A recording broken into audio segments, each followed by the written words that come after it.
Students Nelson Mandela से बहुत सारे बच्चों का सवाल रहता है कि नेल्सन मंडेला समझ में नहीं आ रहा है। तो मैं नेल्सन मंडेला के बारे में आज फिर से समझाने के लिए यहाँ पर आया हूँ। जिन बच्चों को क्लास में समझ में नहीं आता या वो एक्सप्लेनेशन में उनकी प्रॉब्लम होती है तो वो इस वीडियो को ज़रूर देखें और समझने की कोशिश करें।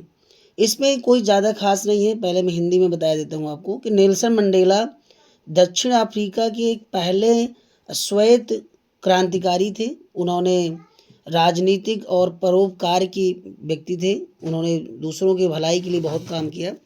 उनका पूरा नाम जो आप पता ही है आपको, नेल्सन मंडेला दक्षिण अफ्रीका के पहले बने उन्होंने, और इनका नाम था पूरा रोहिल्या मंडेला। मंडेला और उनकी अफ्रीकन नेशनल कांग्रेस ने पहली रंग भेद कह सकते हैं यानी कि श्वेत के खिलाफ लड़ते हुए अपना पूरा जीवन बिताया उन्होंने। और इस दौरान नेल्सन मंडेला को 30 साल 30 इयर्स जेल में बिताने पड़े। अंत में 1994 में दक्षिण अफ्रीका में लोकतांत्रिक चुनाव हुए यानी डेमोक्रेसिक चुनाव हुए, यानी आज़ादी मिली उनको। और मंडेला एक नए राष्ट्र के पहले ब्लैक प्रेसिडेंट बनाए गए उनको। इन्होंने 1994 से लेकर के 1999 तक यानी 1994 से 1999 तक दक्षिण अफ्रीका के राष्ट्रपति के रूप में कार्य किया। और वह दक्षिण अफ्रीका के पहले ब्लैक प्रेसिडेंट थे जिन्होंने पूरी तरह से प्रतिनिधित्व लोकतांत्रिक चुनाव जो चुना गया था, यानी कि लोगों जो रिप्रेजेंटेटिव थे उस चुनाव में उनको चुना गया था। और इनका जो ये चैप्टर का नाम है लॉन्ग वॉक टू फ्रीडम, दक्षिण अफ्रीका के राष्ट्रपति नेल्सन मंडेला द्वारा या उनके द्वारा लिखित यह उनकी ऑटोबायोग्राफी है। और यह पहली बार 1994 में लिटिल ब्राउन एंड कंपनी द्वारा प्रकाशित किया गया था। यानी एक कंपनी थी लिटिल ब्राउन एंड कंपनी ने उनको पब्लिश किया, इनकी पुस्तक को, इनकी किताब को, इनकी ऑटोबायोग्राफी को। और बुक के अंतिम में उन्होंने लिखा है कि राजनीतिक जो उत्थान होता है यानी राइजिंग होते हैं उनके विश्वास का वर्णन है। ये पूरा उनके एक यकीन, विश्वास और फेथ का डिस्क्रिमिनेशन है। डिस्क्राइब किया उन्होंने कि दक्षिण अफ्रीका में ब्लैक के खिलाफ संघर्ष अभी भी जारी है और उनके ऊपर जो वाइट स्किन पीपल यानी कि उनके ऊपर जो राज्य कर रहा था उनसे रिलेटेड है। तो ये पहले उन्होंने लिखा है, आप इसके देख भी सकते हैं। इसमें इन्होंने लिखा है कि नेल्सन मंडेला बिकम, आप यहाँ से देखेंगे, यहाँ लिखा है कि किस तरह से उन्होंने, इसमें ये आप पढ़िएंगे तो इसमें लिखा है कि Nelson Mandela has become South Africa's first black president after more than 3 centuries of white rules. यानी जो वाइट रूल्स थे, अंग्रेजों का जो शासन था, वाइट स्किन पीपल जो थे, उनके बाद इनको आज़ादी मिलती है। और Mister Mandela's African National Congress यानी ANC party won 252 out of 400 seats में उनको आज़ादी मिलती है या उनको जीत मिलती है। और उसके बाद first democratic election of south Africa history में उनको चुना जाता है। तो इस तरह से उन्होंने, और इसका जो पूरा भव्य समारोह हो रहा था, प्रोग्राम हो रहा था, ओथ सेरेमनी, शपथ ग्रहण समारोह, ये बड़ा एक अजीब उस दिन था जिस दिन इसकी होने वाली थी। लगभग 140 देश के लोग वहाँ मौजूद थे। तो inauguration ceremony took place in the union buildings MP theatre in Pretoria today. और लिखा है कि attended by politician dignitaries from more than 140 countries. आप यहाँ देख सकते हैं कि 140 देशों के लोग वहाँ मौजूद थे। और आगे लिखता है कि नेवर नेवर अगेन विल, यानी never never again will this beautiful land experience the operation of one by another, said Nelson Mandela in his address. उन्होंने अपने संबोधन में यह बात रखा कि शायद अब आज के बाद कोई भी हमारे देश पर उंगली नहीं खड़ी करे रहता है, यानी किसी का अत्याचार अब हम बर्दाश्त नहीं करेंगे। तो इस तरह से नेल्सन मंडेला अपनी उस लिखते हैं ऑटोबायोग्राफी में। और वो ख़ास दिन था उनके लिए। जाहिर सी बात है, जब आपको आज़ादी मिलती है तो एक अलग से उस दिन जुनून होता है। तो इस तरह से उन्होंने लिखते हैं ये पैराग्राफ में, मैं हिंदी वर्जन लेके समझाऊंगा ताकि आपको बेहतरीन तरीके से समझ में आ जाए। तो इसमें लिखते हैं कि 10 मई यानी 10th May dawn bright and clear for the past few days I had been pleasantly besieged by dignitaries and world leaders who were becoming to play their respect before the inauguration। कहते हैं कि 10 मई का दिन हमारे लिए बड़ा ही bright था, यानी चमकीला साफ निकला था। पिछले कुछ दिनों से मैं बहुत खुश था। संसार के बहुत सारे लोगों के एवं नेताओं के से घिरा हुआ था, बिसीज था मैं, क्योंकि वो लोग आए हुए थे हमारे इस खुशी में, और जो उद्घाटन से पहले अपना सम्मान देने के लिए यहाँ पर आ रहे थे लगभग 140 देशों के लोग, उन लोगों के थोड़ा सा मैं उनमें बिजी था, उन रहन सहन या उनके स्वागत सत्कार में। और ये उद्घाटन जो सेरेमनी होने वाली दक्षिण अफ्रीका की धरती पर अंतर्राष्ट्रीय नेताओं की अब तक की सबसे बड़ी सभा होगी। तो लिखते हैं कि the inauguration would be the largest gathering ईवर of international leader on south Africa soil. तो जाहिर सी बात है, कहते हैं कि आज से पहले कोई नहीं आया था और आज हमारा शपथ ग्रहण होने वाला है, तो बहुत सारे लोग यहाँ पर आ रहे हैं। ठीक है, यहाँ तक तो क्लियर था। अब वो कहते हैं कि सेरेमनी जो हो रही है वो कहाँ पर होगी, इस बात को बता रहा है। सेरेमनी का हमने डिसाइड किया है कहाँ पर होगी और बिल्डिंग कैसी होगी, और हमारा जो पूरा स्वागत होगा लोगों के द्वारा जो आए हुए उन सब का, वो होगा हमारा। तो ceremony took place in the lovely sandstone amphi theatre formed by the union building in Pretoria. तो समारोह जो होने वाला है वो प्रिटोरिया बिल्डिंग में यूनियन बिल्डिंग द्वारा बनाए गए एक सुंदर, जो सैंडस्टोन मतलब कि बालुआ एक पत्थर होता है, से बनाया गया एक महल था, रंग महल था, और वहाँ पर होने वाला है। For decide this had been the seat of white supremacy and now it was the site of rainbow gathering of different colors and nations for the installation of South Africa's first democratic non-racial government।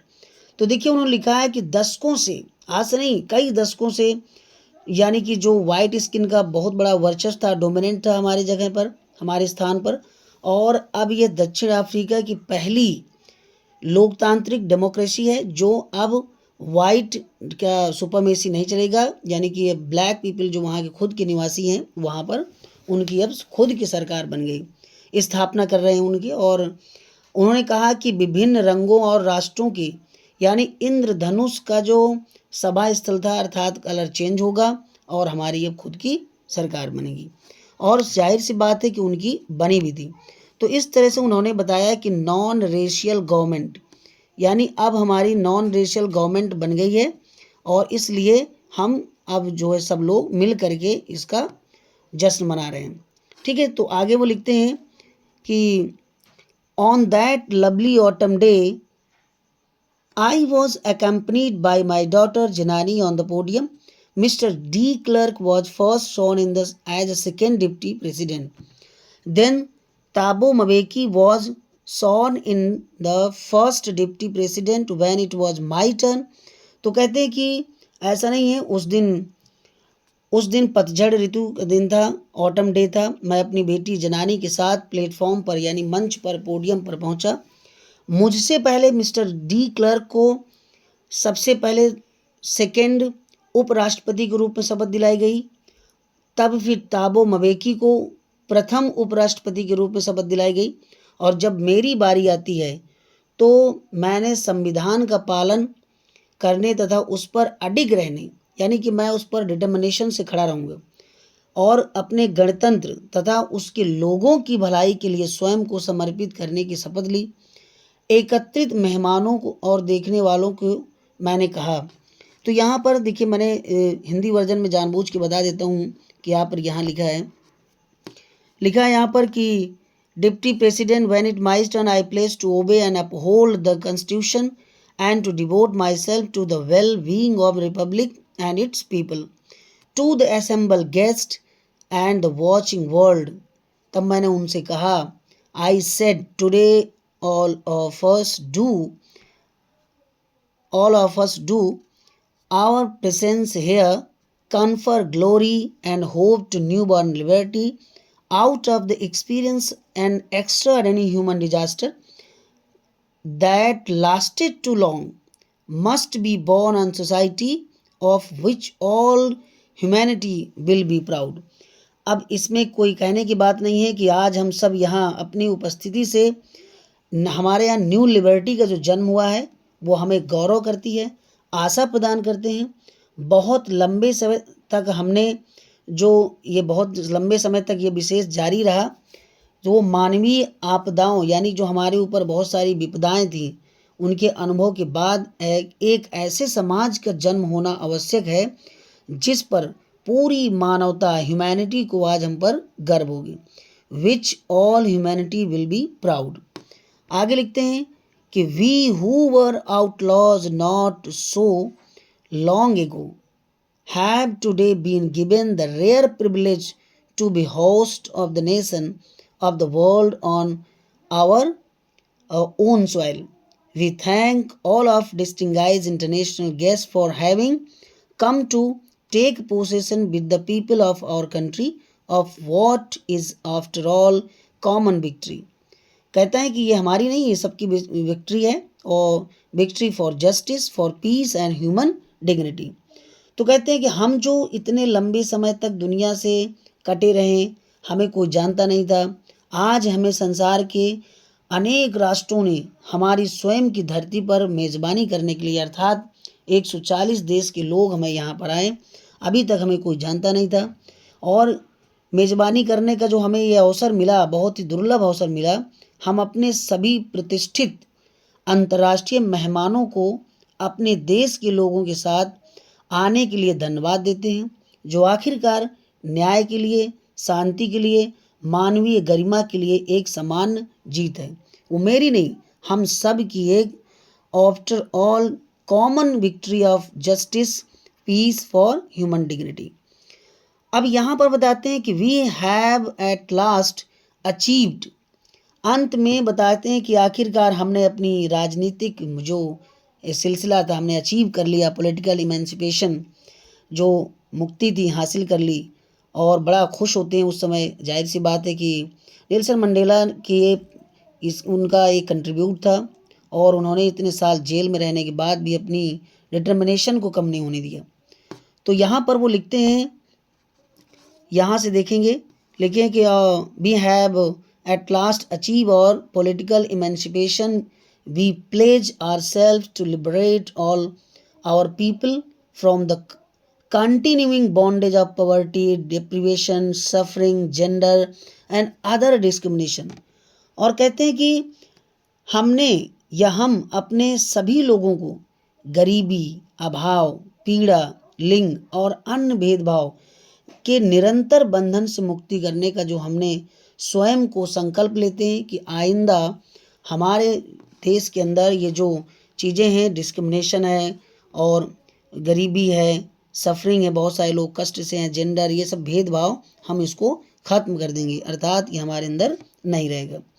तो ये अपने वो speech में जब podium पर खड़े थे और वो इस तरह की स्पीच दे रहे थे, पूरे देश के लोग मौजूद थे प्रिटोरिया बिल्डिंग में और देशों के अलग अलग देशों के लोग वहाँ मौजूद थे, सब सुन रहे थे। और उन्होंने ये बात देखी, बोला है कि अभी तक हम लोगों को जो जानता नहीं था, आज पहली बार साउथ अफ्रीका की सरजमी पर इतने सारे लोगों का गैदरिंग हम देख करके हमें कैसा महसूस हो रहा होगा, हमारे हर देशवासियों को कैसा महसूस हो रहा होगा। और कितनी खुशी की बात है कि हमने अपने ही देश पर किसी दूसरे के द्वारा शासित थे।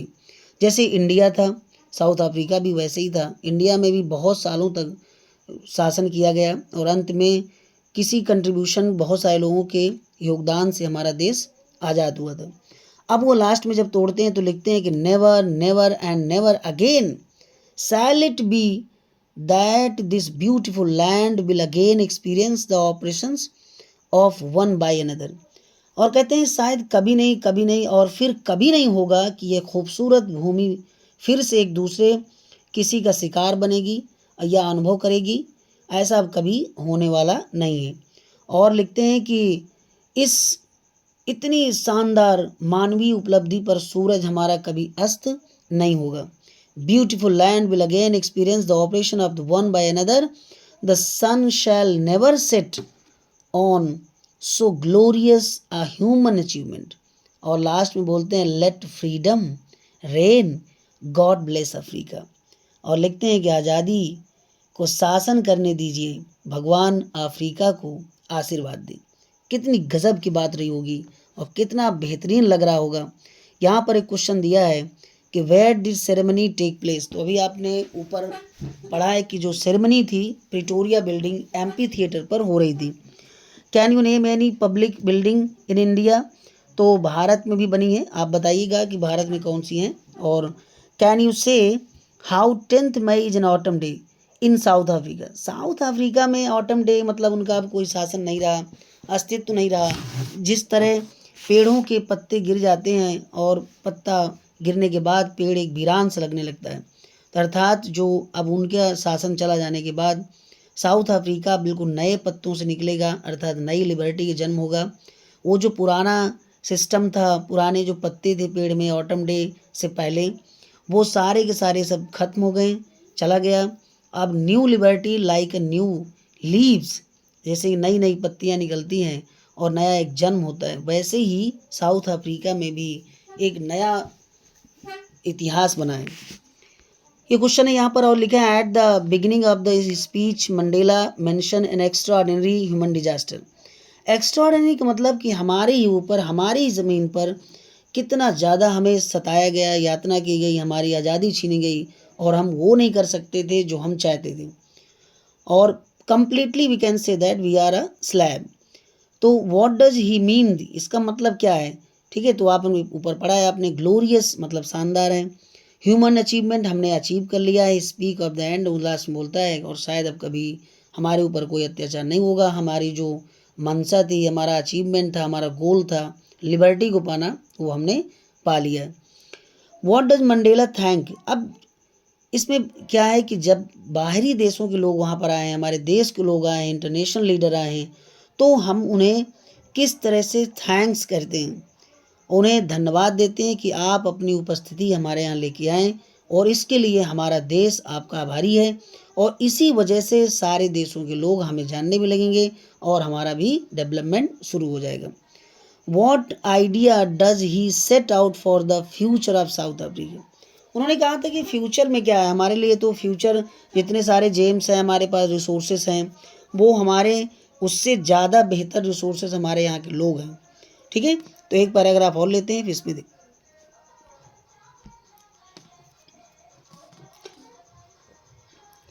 A few moments later. ये सब होने के बाद हमने थोड़ी देर बाद अपनी नज़रें उठा के देखते हैं। अब देखिए लिखा है कि a few moment later we all lifted our eyes in the hours as a spectacular array of South African jets, helicopter and troops carriers roared in perfect formation over the union building. It was not only a display, ये कोई दिखावा नहीं था, a pinpoint precision and military force, but a demonstration of the military loyalty to democracy to the new government that had been freely and fairly elected। ऐसा नहीं है, freely और fairly दोनों है। Only moments before the highest general of South Africa defense force police their chest bedcock, यानी कि जो बिल्ले होते हैं उनके मिलते हैं पुलिस वाले या कोई ऐसे डिग्निटी होते हैं, ribbons and medals for days gone by. और लिखा है by saluted me and pledge their loyalty, I was not unmindful of the fact that not so many years before they would not have saluted but arrested. इससे पहले हमने बात किया था कि 1994 से पहले और उन्हें जो अधिकारी आज उन्हें सल्यूट कर रहे हैं वो उनको उन्हीं अधिकारियों ने या उन्हीं कर्मचारियों ने, शासन ने उनको हथकड़ी पहना के ले गए। उन्होंने कहा कि आई वॉज नॉट माइंडफुल, मैं अभी तक भूला नहीं हूँ, ऐसा नहीं है, मुझे आज भी याद है कि उन लोग मेरे साथ कैसा बर्ताव किया था, लेकिन वो दौर कोई और था। और not so many year before they would not have saluted but arrested me finally chevron of Impala jet left a smoke trail of the back and red, green, blue and gold for New South Africa flag। तो jet विमान Pretoria building के बारे में देखें कि कुछ ही क्षणों के बाद हमने सभी ने बहुत ही आश्चर्य वाली आंखों से देखा, हमने अपनी आंखें उठा के देखा कि दक्षिण अफ्रीका जेट हेलीकॉप्टर और उनके वाहनों की एक शानदार श्रृंखला यूनियन बिल्डिंग के ऊपर पूर्ण रूप से गरज रही थी। एक शोर था, एक आवाज़ थी, और यह ना केवल सटीक और सैन्य बल का प्रदर्शन नहीं था, मिलिट्री का, बल्कि एक नई सरकार के लिए जो हमारा उत्साह था, लोकतंत्र के प्रति सेना की जो वफादारी का प्रदर्शन था, ये हकीकत में थी, ये दिखावा नहीं था। जो स्वतंत्र रूप से और निष्पक्ष रूप से चुनी गई थी, अभी तक फेयर एंड फेयरली सरकार बनी थी। केवल कुछ क्षण पहले दक्षिण अफ्रीका का जो डिफेंस बल था, पुलिस था, सर्वोच्च जनरल थे, जिनकी छाती यानी इनके चेस्ट पर रिबन और पदक यानी कि सेब्रॉन जो पूरे बेडकॉक थे लगे हुए थे, उन्होंने मुझे सलाम किया और मुझे याद आया कि इन लोगों ने एक समय था मुझे गिरफ्तार किया था, लेकिन आज वो मुझे सलाम कर रहे हैं और अपनी वफादारी का वचन दिया। मैं इस बात से बेखबर नहीं था, अनमाइंडफुल नहीं था कि कुछ साल पहले उन्होंने मुझे सलामी नहीं दी थी, बल्कि मुझे गिरफ्तार किया था। और अंत में इम्फाला जेट के एक सेवरान ने नए दक्षिण अफ्रीका ध्वज के लिए अपने कलर छोड़ते हैं। अपने कलर छोड़ने के बाद जितने कलर वहाँ छोड़ जाते हैं, काले, लाल, हरे, नीले और सुनहरे रंगों के, वो जो टेल था, स्मोक था, उससे एक तिरंगा का निशान छोड़ा गया है। तो कितनी गजब बात है, कितनी बेहतरीन रहा होगा वो नज़ारा कि जिस तरह से हमने देखा होगा। तो ये पैराग्राफ में इस तरह से आएंगे क्वेश्चन। अब एक पैराग्राफ और हम लेते हैं। यहाँ लिखा है द डे वॉज सिम्बलाइज्ड। हमें आज भी वो याद है और वो दिन हमें कैसे भूल सकता है। द डे, यहाँ से हम देखेंगे, ये पैराग्राफ हमारा ये वाला पैराग्राफ है। तो इस पैराग्राफ को लेते हैं, एक बार समझते हैं। लिखा है कि the day was symbolize for me by the playing of two national anthem and the vision of the white singings Nkosi Sikelel AI Africa and black singing Die Stem, the old anthem of the republic. Although that day neither group knew the lyrics of anthem they once despised, they would soon know the words by heart. एक दिन वो दिल से गाने लगेंगे और उनको आने लगेगा।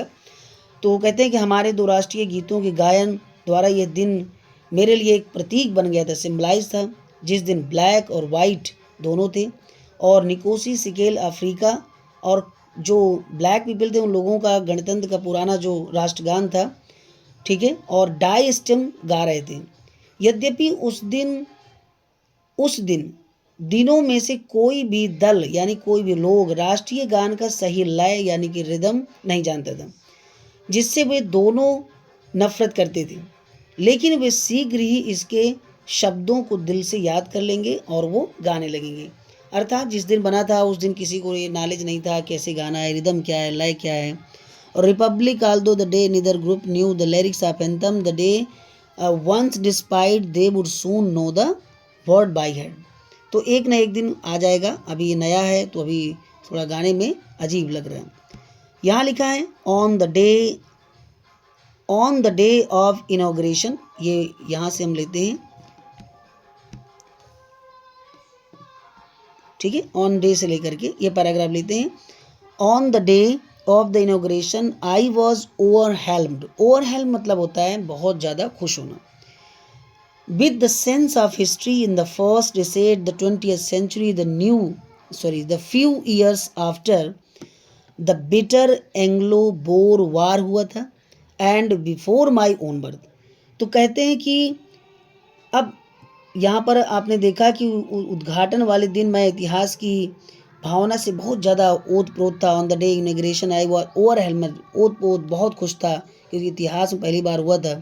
The first decade of 20th century, और बताते हैं कि 20वीं सदी के प्रथम दशक में एक भयंकर एंग्लो बोर युद्ध हुआ था और उसके बाद मेरे स्वयं के जन्म से पहले दक्षिण अफ्रीका के जो श्वेत चमड़ी वाले अर्थात वाइट पीपल लोग थे, उन्होंने अपने भेदभाव खत्म करके उन्होंने अपने स्वयं के देश के ब्लैक पीपल लोगों के ऊपर या विरुद्ध उनके जातीय प्रभुत्वता यानी डोमिनेंट कर लिया, एक व्यवस्था का निर्माण कर लिया था।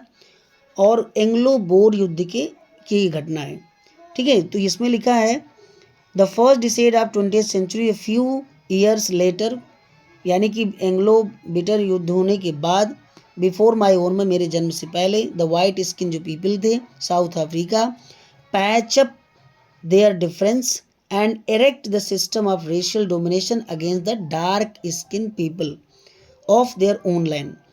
अब structure they created form the basis of one of the hardest, most inhuman society the world has ever known.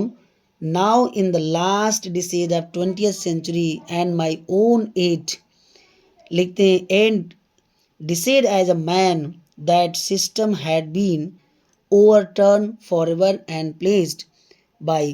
तो इस तरह से उन्होंने इसमें बताते हैं ऑन दैट डे इनॉग्रेशन से कि उस दिन एंग्लो बोर युद्ध के बाद हमारे देश में, हमारे ही ऊपर, हमारे देशवासियों के ऊपर वाइट स्किन पीपल अपना प्रभुत्व जमा लिया था, अर्थात हमें गुलाम बना लिया था और हमारी सारी चीज़ों को ख़त्म कर दिया था। तो लिखते हैं कि एक व्यवस्था का निर्माण कर लिया था और उस ढांचे ने जो उन्होंने खड़ा किया था संसार के एक सबसे कठोर और सबसे अमानवीय समाज का आधार बना दिया। अब 20वीं सदी के अंतिम दशक में और एक आदमी के रूप में मेरे स्वयं के 8वें दशक में यह ढांचा हमेशा के लिए बदल गया। उसका स्थान एक ऐसे ढांचे ने ले लिया जो सभी लोगों को बिना उनकी चमड़ी अर्थात स्किन के, रंग के भेदभाव के समान रूप से अधिकार एवं स्वतंत्रता को पहचानता है। अर्थात अब जो है हमारे ऊपर ऐसा कोई भी that system had been overturn बदल गया फॉर एवर हमेशा के लिए, replaced by one that recognized the right and freedom of all people regardless of the color of their skin। अब हमारे देश में किसी भी व्यक्ति को उसके जाति और उसके कलर, उसके रंग से पहचाना नहीं जाएगा। अर्थात अब हमारा देश पूरी तरह से स्वतंत्र है, हम जो चाहेंगे हम वो कर सकते हैं। तो स्टूडेंट यहाँ तक हमने आज देखा है। अब हम कल की क्लास में देखेंगे that day had come about through the unimaginable sacrifices. तो यहाँ से मैं कल आपको एक्सप्लेन करूँगा और इसको फिर समझेंगे। हमने बड़ा देखा इसमें कि नेल्सन मंडेला 1994 से 1999 तक ये पहले साउथ अफ्रीका के ब्लैक प्रेसिडेंट बने और उससे पहले उनके ऊपर कितनी सारी यातनाएं की गई, जेल गए, लोगों ने उनको अरेस्ट किया, आज वही लोगों ने उनको सल्यूट किया।